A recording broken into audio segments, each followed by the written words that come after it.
What's up, nerds? Welcome back to the Golden Diary.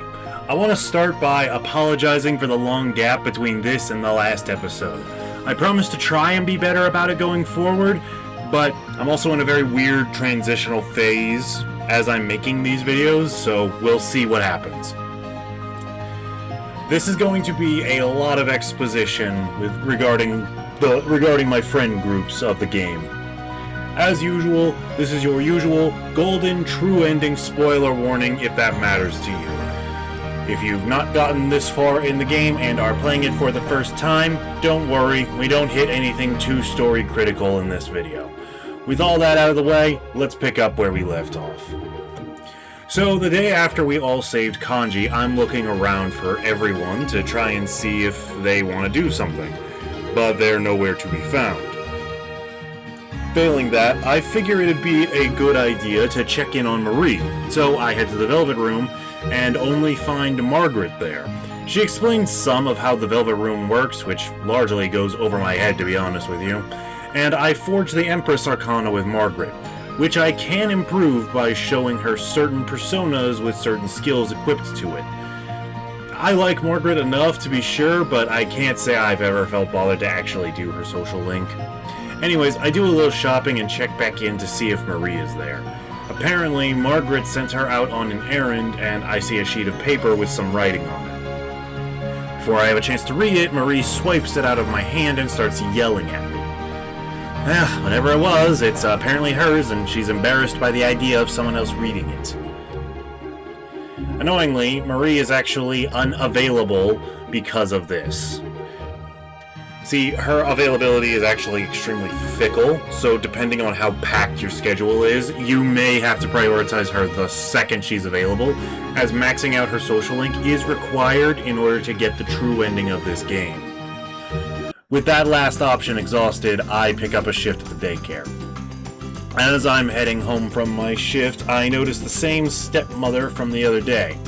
Apparently, her relationship with her stepson Yuta isn't going very well. I try to reassure her that Yuta will come around in time, and in doing so I forge the Temperance social link. She then introduces herself as Eri Minami and heads off to pick up Yuta. The next day I'm hanging out with Yosuke when we're interrupted by two useless brats who are complaining to him about not being given special treatment at their jobs. Then, after they left, another random employee showed up, and I don't even know what they were talking about. I tuned it all out. But judging by Yosuke's expression, I don't think it's anything he had power over. When he finally gets away from them, he gripes at how annoying it is for him to get everyone's complaints like that when he's just trying to focus on helping me and the others find this mystery killer. I try to make sure Yosuke doesn't get too down on himself. He's doing what he can, and that's all I, or anyone else for that matter, can ask of him. When I get home, Dojima confronts me about how me and my friends seem to hang out at Junes a lot, and asks why I'm always getting into the electronics department. Thankfully, I'm saved from further interrogation by Nanako's timely interruption. Essentially, she's just saying, I want attention too, but in an endearing sort of way, rather than annoying. Unfortunately, Dojima doesn't handle it too well, and Nanako ends up going to bed looking dejected. Both in an effort to dissuade the conversation from our original topic, and to try and help with the current family discourse, I asked Dojima why he seemingly never talks with Nanako.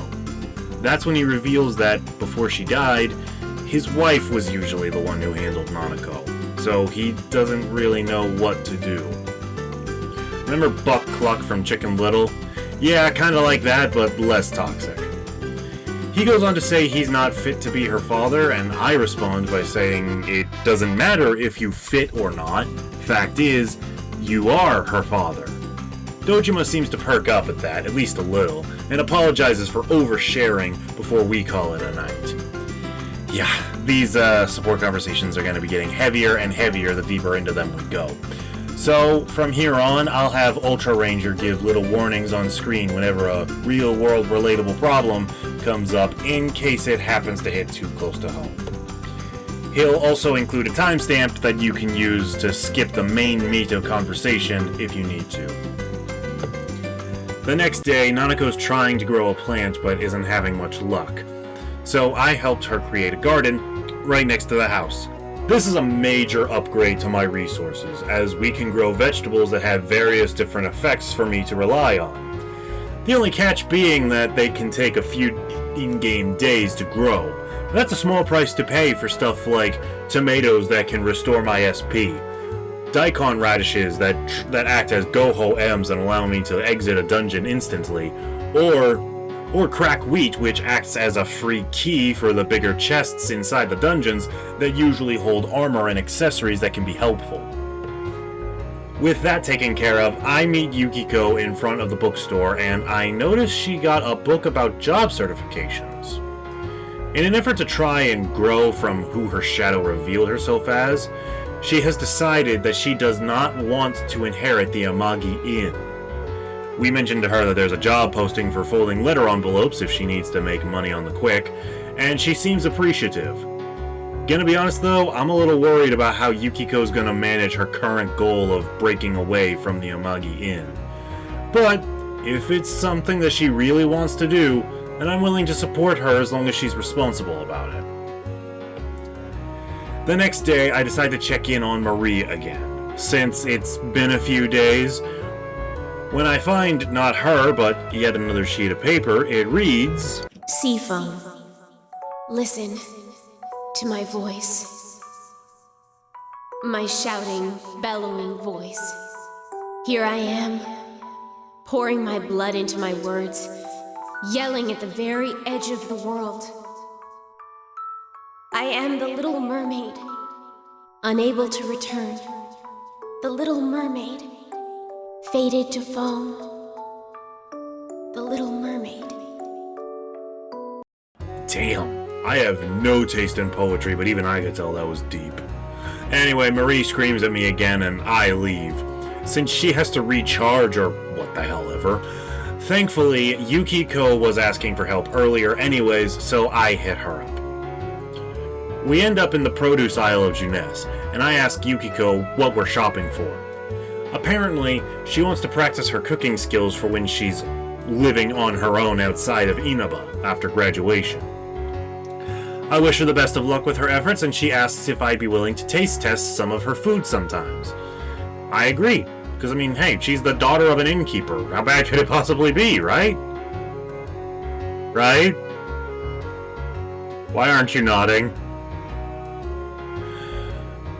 When I get home, Nanako asks me one of the most loaded questions a child can ever ask someone.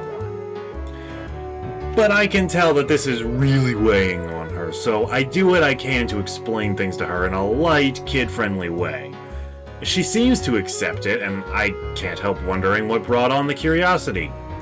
Apparently, Nanako caught a televised funeral while she was channel surfing and saw a lot of people crying.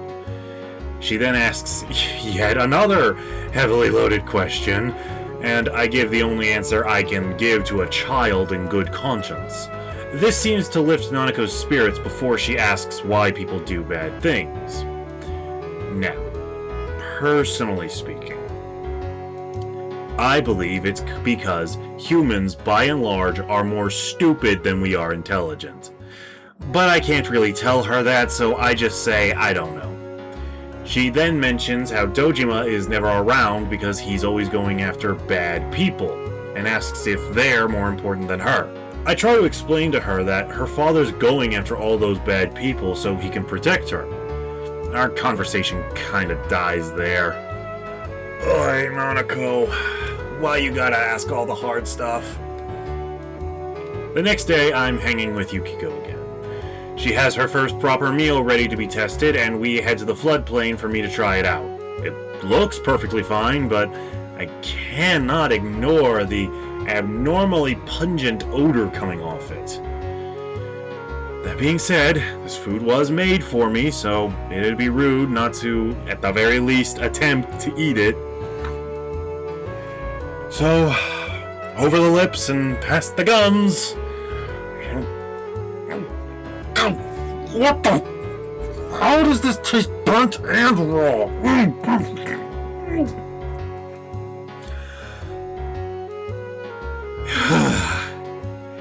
It took more physical brute force, mental willpower, and emotional strength to finally swallow that first bite than I will ever be able to replicate.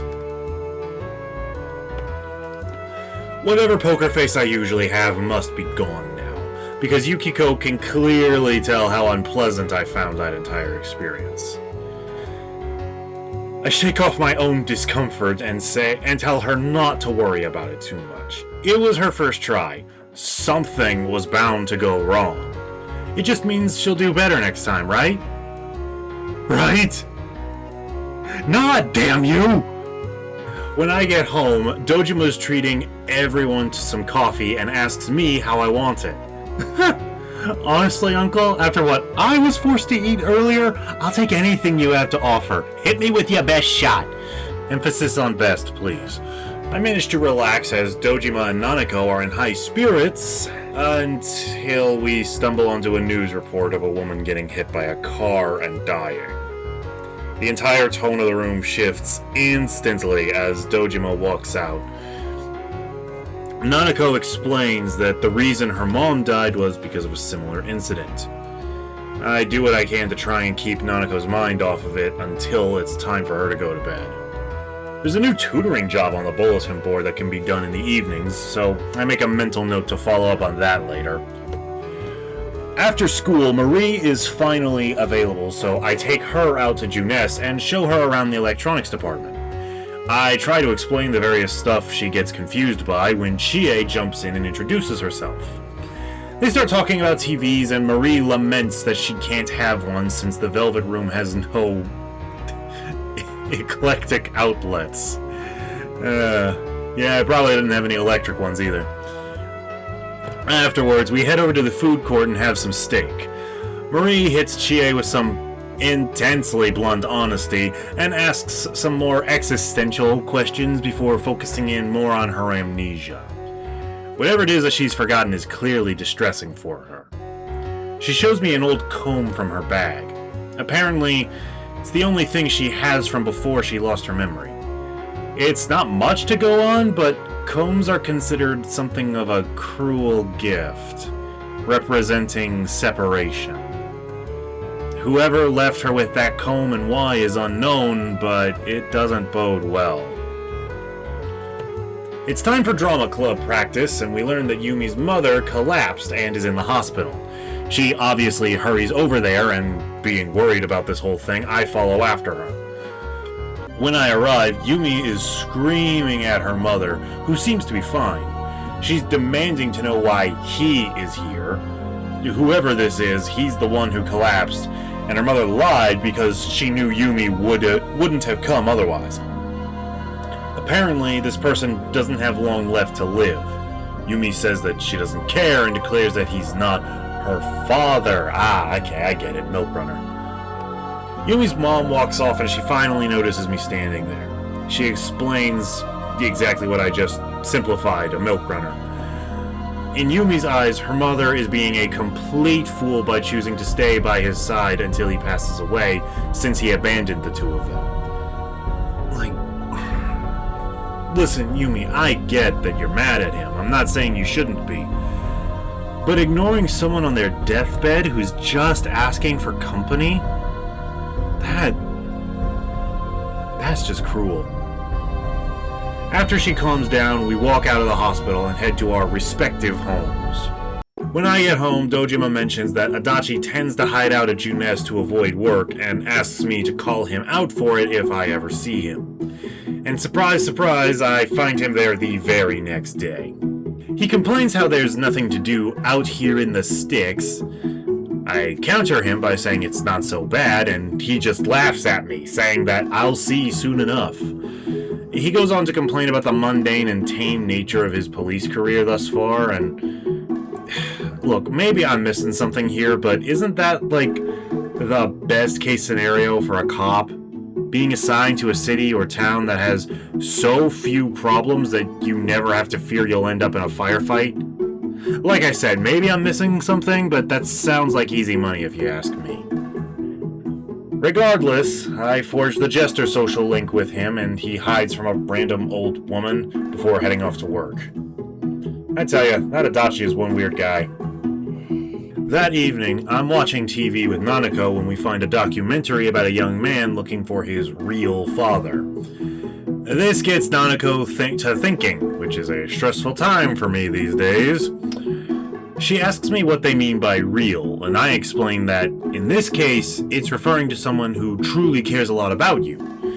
This seems to give the desired result, as Nanako gets really happy, before wondering if she's real to Dojima, and that maybe that's why he doesn't come home. I immediately assure her that that's not true, but she doesn't seem convinced.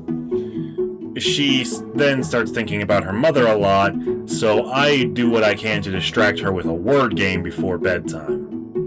The next evening, after I get home, Dojima is flipping through some old records. I offer to help him find whatever it is he's looking for, but he declines, saying that he's looking for an old newspaper article that's connected to an old case that doesn't even have a suspect yet. And Dojima refuses to give up on this case, because it's the case of his wife's death. He's still looking for the person who ran her over. He doesn't say as much, but I can kinda guess that's why he's so stubborn about this.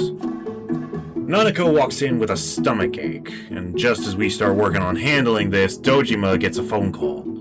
Apparently it's about some letter that he's been waiting on. Whatever it is seems important to him because he tells me where to find the medicine for Nanako and then bolts.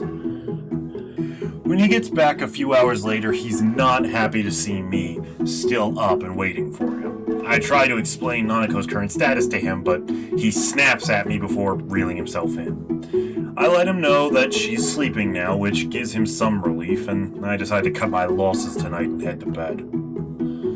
The next evening, I follow up with Dojima about what happened. He was able to find the article and confirm my suspicions about why he can't let this case go. He explains that he's determined to catch the person responsible, and that Nanako will understand that he doesn't need a private life to do so. I just call him out right there. He's just making excuses. He doesn't really have anything to say to that and asks for some privacy, but thanks me as I get up to leave. The next day, I attend drama club again, but everything feels off. Yumi is a lot more on edge today than she's been. Not that I can blame her, really. I wait till we're alone to call her out for her attitude, since I don't want to make a scene. She mentions how she'll find somewhere else to keep practicing, as long as it isn't home. Everything about her current mindset is worrying me right now, so I volunteer to help her practice. She refuses, but she does appreciate the offer. Yumi admits that she's upset because her mom is spending so much time at the hospital looking after Yumi's father, and her being alone in her house makes it hard to stop thinking about things that really upset her, which is why I personally recommend that you always work with some kind of music or podcast or something in the background. That way, you have something to either listen to or tune out depending on how your brain works, and keep your mind from spiraling in directions that it really doesn't need to. I managed to cheer Yumi back up, and we head our separate ways.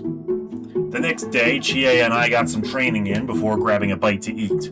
It's nice to see Chie relaxing and really enjoy herself, and kind of infectious, to be honest. Chie mentions that she has to keep pushing herself so she can look out for us and protect Yukiko. I make sure she knows that I worry about her own safety too. She gets a little flustered, and we steel our resolve to look out for one another as a team. Tonight's my first shift working as a tutor, so I take the evening bus to the home of Shu Nakajima, a second-year middle schooler. The second his mom is out of the room, he immediately tries to make some kind of power move on me, saying that the only reason I have this job is because apparently the cram school he was attending wasn't good enough. I don't know. He's trying, but if he saw my wallet, he'd know I don't really need this job, so I decide to keep it friendly. When he asks where I suggest we start first, I jokingly suggest PE. Come on, kid, it's kind of funny.